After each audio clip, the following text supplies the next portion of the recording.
যাবতীয় প্রশংসা, যাবতীয় গুণগান সে আল্লাহ রব্বুল আলামিনের জন্য, যে আল্লাহ রব্বুল আলামিন ফেনী, নোয়াখালী, কুমিল্লার মতন আমাদেরকে পানিবন্দি না করে সুষ্ঠুভাবে মসজিদে আসার তৌফিক এনায়েত করেছেন। সে আল্লাহ তাআলার জন্য শুকরিয়া যে আল্লাহ সুবহানাহু ওয়া তাআলা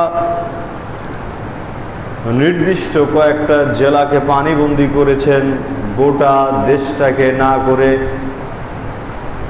প্রশংসা সেই আল্লাহ তাআলার জন্য যে আল্লাহ সুবহানাহু ওয়া তাআলা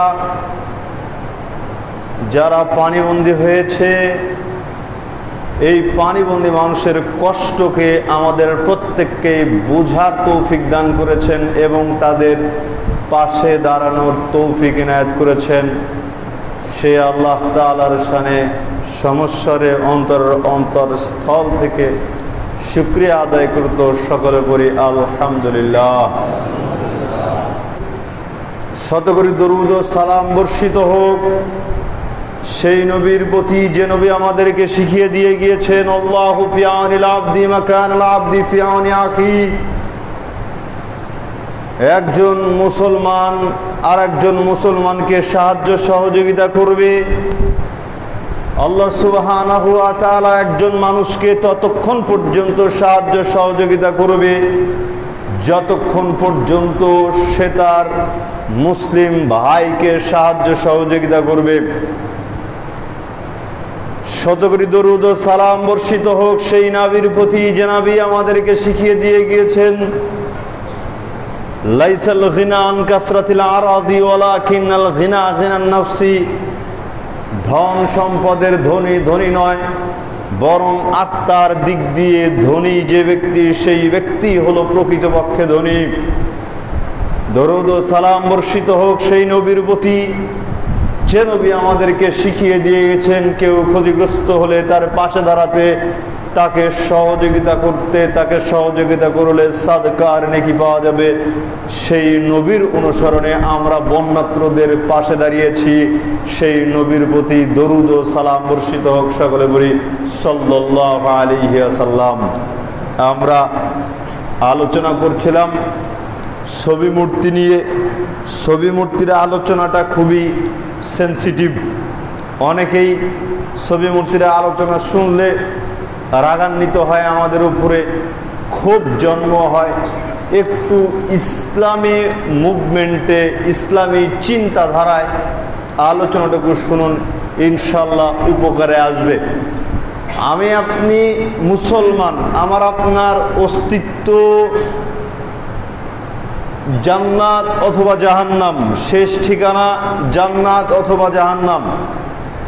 আল্লাহ সুবহানাহু ওয়া তাআলা পৃথিবীতে প্রেরণ করেছেন তার ইবাদত করার জন্য।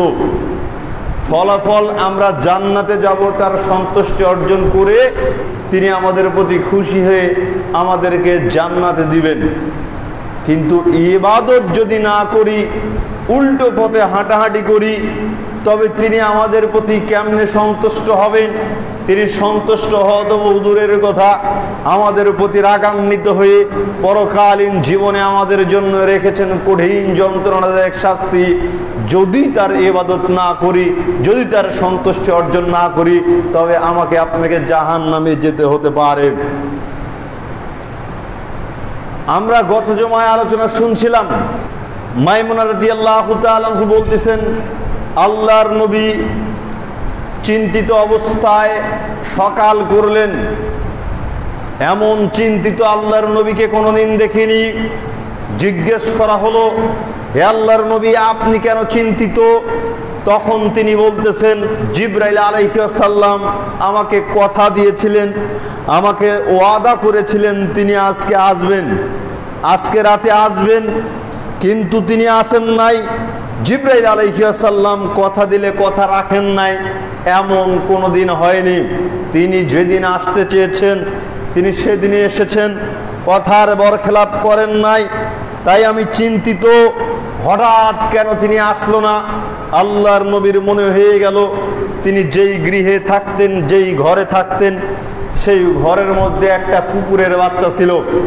আল্লাহর নবী কুকুরটাকে বের করে দেওয়ার নির্দেশ প্রদান করলেন। এরপরে সেই জায়গাতে নিজ হাতে পানি ছিটিয়ে দিলেন। অতঃপর যখন ফেরেশতা আসলেন, জিবরাইল আলাইহিস সালাম আসলেন, আল্লাহর নবী তাকে বললেন, আপনি কেন আসতে চেয়ে আসলেন না? কথা দিয়ে কেন ওয়াদা রক্ষা করলেন না? এবারে জিবরাইল আলাইহিস সালাম বলে উঠলেন, আমি এসেছিলাম কিন্তু আসার পরে দেখলাম কুকুর, তাই আমি ঘুরে চলে গেলাম। যেই ঘরে ছবি মূর্তি কুকুর থাকে ওই ঘরে আমরা প্রবেশ করি না। কি বুঝলেন?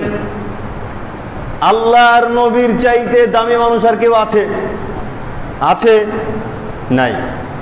তাহলে তার ঘর থেকে যদি জিবরাইল আলাইহিস সালামের মতন ফেরেশতা ফিরে চলে যায়, কুকুর থাকার কারণে জিবরাইল আলাইহিস সালামের মতন ফেরেশতা না প্রবেশ করেই চলে যায়, একবার চিন্তা করেন তো আমার আপনার পরিস্থিতি কি?